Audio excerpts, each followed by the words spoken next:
This is a conversation that a lot of people have with those that they trust. Nope, this isn't a conversation that people are having with people that they trust.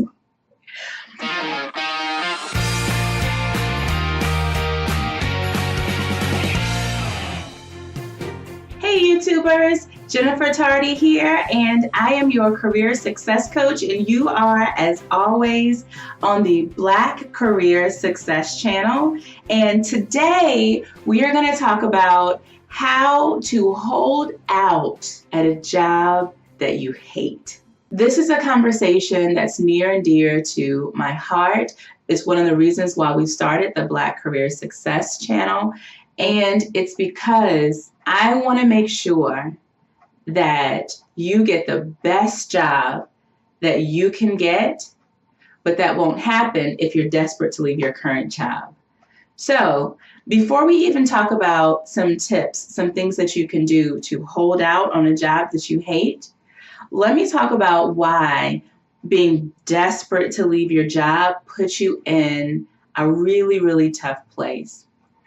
The first reason, if you're really, really desperate, you're going to make decisions that do not serve your best and your highest career potential. And so people make decisions that don't serve them, like catching attitudes on the job and completely changing their demeanor to the point where they just become an energy drain to all of their peers. So when people become desperate, they do things that do not serve their best and their highest career potential. One of the things that people can do is they can just change their own demeanor in a negative way. And by changing your own demeanor, it means that you have more of an attitude. You're showing that this isn't the place where you want to be. And it's reflecting because your manager now sees it, your peers now see it, and then it puts you in a box of someone that people really don't want to be around. Also, if you're desperate to leave your job, you may say or do something that could potentially get you terminated from the one job, from the one source of income that you do have. Another thing is, if you're desperate to leave your job, it's going to make you desperate to find another job.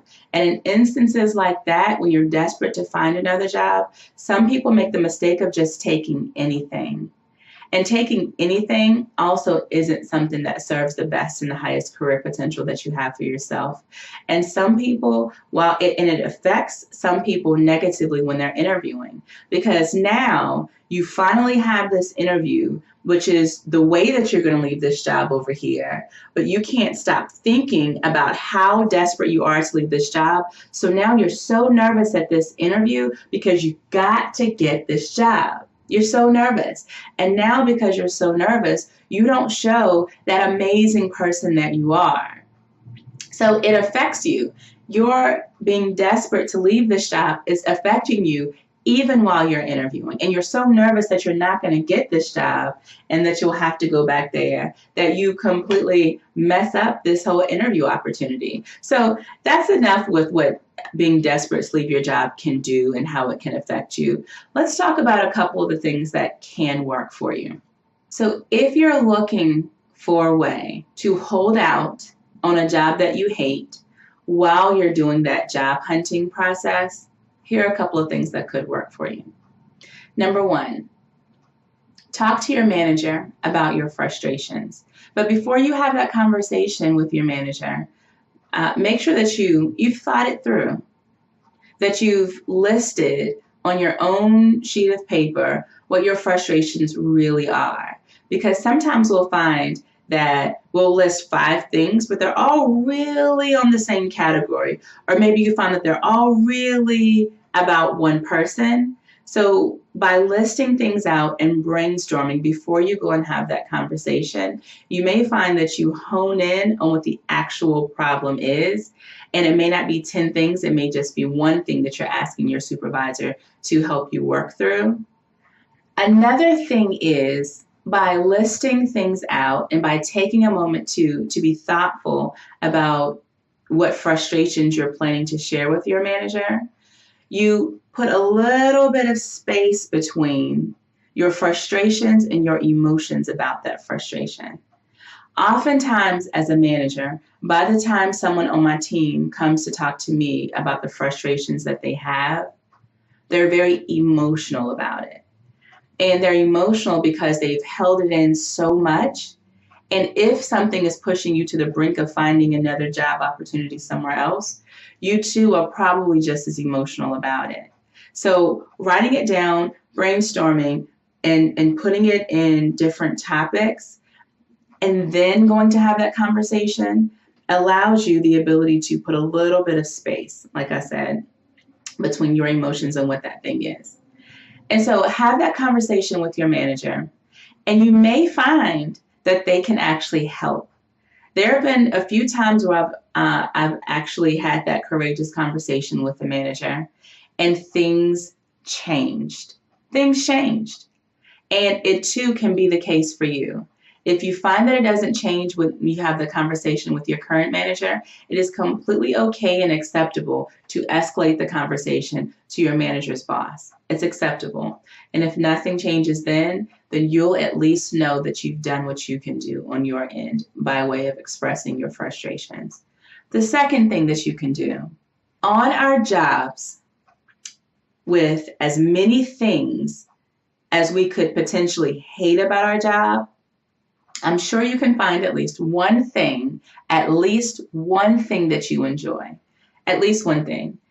I even remember I had a job a long time ago where I hated my job so much because it was so freaking boring that I used to drive to work, sit in the parking garage, and just put my head down on my steering wheel, trying to convince myself to get up and get out of the car, go in and face another boring day. I had to convince myself to do that. And nobody wants to do that. I'd never wish that on anyone.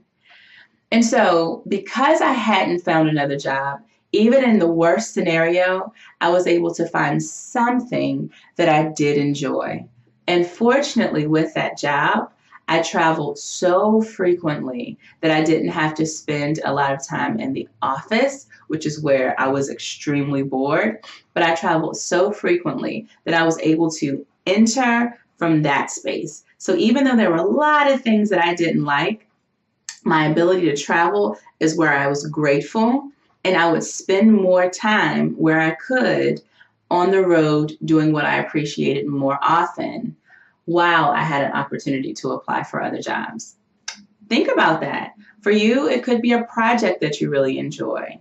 It could be a project maybe you don't enjoy, but you know that by completing this project, it's going to make you feel better because you've started on this project from the beginning. So enter there and put so much of your efforts in there. Find a way to expand your time there. So as long as it doesn't affect any of the other work that you're doing on a day-to-day on your job. So find something. There's a silver lining in every gray cloud.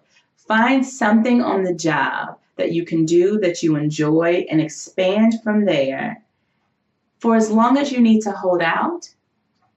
But you should also know that you need to start looking for another job at the same time.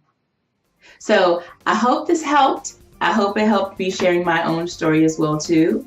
If it did, tell me what about it helped. If you have other ideas or if there are other ways that you've held out until you found another job, add that to the comment section. And as always, if you like this video, subscribe to the channel. More videos to come, and good luck to you. I'll see you in the next video. Take care.